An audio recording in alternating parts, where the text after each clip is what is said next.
जैसा पहले कभी भी नहीं हुआ वैसा हो रहा है। एक बहुत ही महत्वपूर्ण बात जो मैं अपने विषय से हट करके आपको बता करके जाना चाहता हूं, वो ये है कि यशाया ने एक भविष्यवाणी करी दमिश्क के लिए, डैमेस्कस के लिए। उस भविष्यवाणी को हम पढ़ लेंगे, उसके बाद मैं अपने संदेश के निष्कर्ष के अंदर आऊंगा। यशाया भविष्यवक्ता की पुस्तक, उसका 17 अध्याय और उसका पहला वचन मैं इस समय आपके सामने पढ़ने जा रहा हूं। यशाया भविष्यवक्ता की पुस्तक, उसका 17 अध्याय और उसका पहला वचन, जहां पर यशाया आज से 2750 साल पहले इस भविष्यवाणी को लिख करके, बोल करके गया था। और यशाया 17 अध्याय उसके पहले वचन के अंदर लिखा हुआ है, दमिश्क के विषय में भारी भविष्यवाणी। देखो, दमिश्क नगर ना रहेगा, वह खंडर ही खंडर हो जाएगा। आज से 2750 साल पहले यशाया ने यह भविष्यवाणी दमिश्क के लिए, डैमेस्कस के लिए की थी। और सीरिया की जो राजधानी आज भी सीरिया के अंदर पाई जाती है, वो दमिश्क नाम से ही जानी जाती है। सीरिया की राजधानी को आज भी दमिश्क कहा जाता है। और यशाया ने जब भविष्यवाणी करी, और भविष्यवक्ता जब भी राजधानी के लिए भविष्यवाणी किया करते थे, जब भी भविष्यवक्ता राजधानी को केंद्र में रख करके भविष्यवाणी किया करते थे, तो उसका मतलब केवल राजधानी नहीं हुआ करता था, उसका मतलब पूरा देश हुआ करता था। वो पूरे देश को राजधानी के नाम से संबोधित किया करते थे। और इसीलिए यहाँ पर यशाया ने सीरिया देश के लिए जब भविष्यवाणी करी, तो उसने कहा दमिश्क के विषय में, यानी सीरिया के विषय में भारी भविष्यवाणी, एक बहुत ही भारी भविष्यवाणी।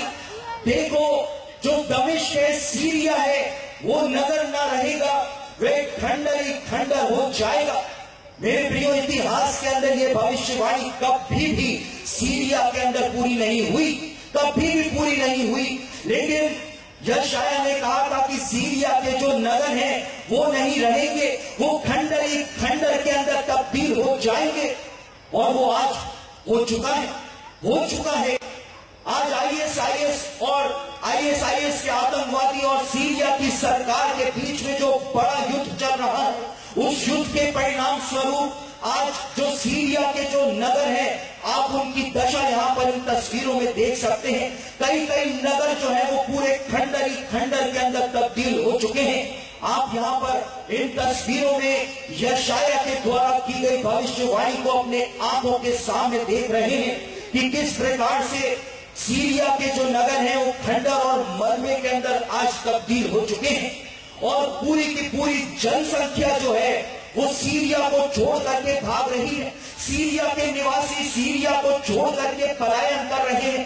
पूरे पूरे नगर, पूरे पूरे शहर सीरिया को छोड़ करके जा रहे हैं। आप यहाँ पर इन तस्वीरों में उन सब बातों को देख सकते हैं जिन बातों के बारे में यशाया ने अपनी भविष्यवाणी के अंदर बताया। सीरिया जो होगा वो निर्जन और सुनसान हो जाएगा, यशाया ने बताया था।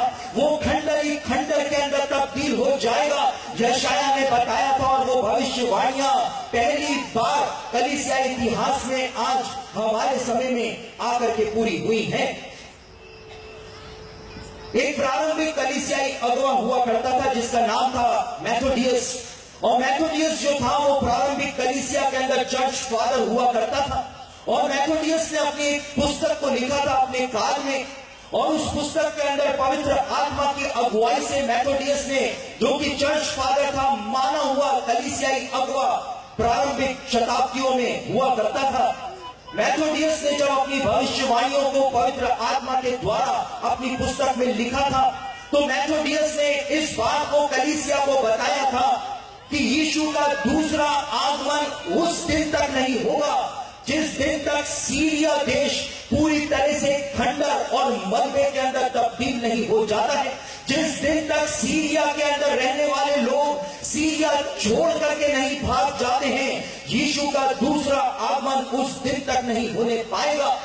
ऐसा मेथोडियस ने अपनी पुस्तक के अंदर लिखा था।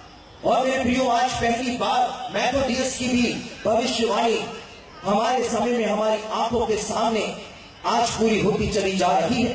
जिस एक तरफ वो जैतून का पेड़ इजराइल का आत्मिक जीवन फल उत्पन्न कर रहा है, एक तरफ इजराइल का भौतिक जीवन वो अंजीर का पेड़ फल उत्पन्न कर रहा है, एक तरफ कलीसिया के ऊपर पवित्र आत्मा आज उतरता चला जा रहा है।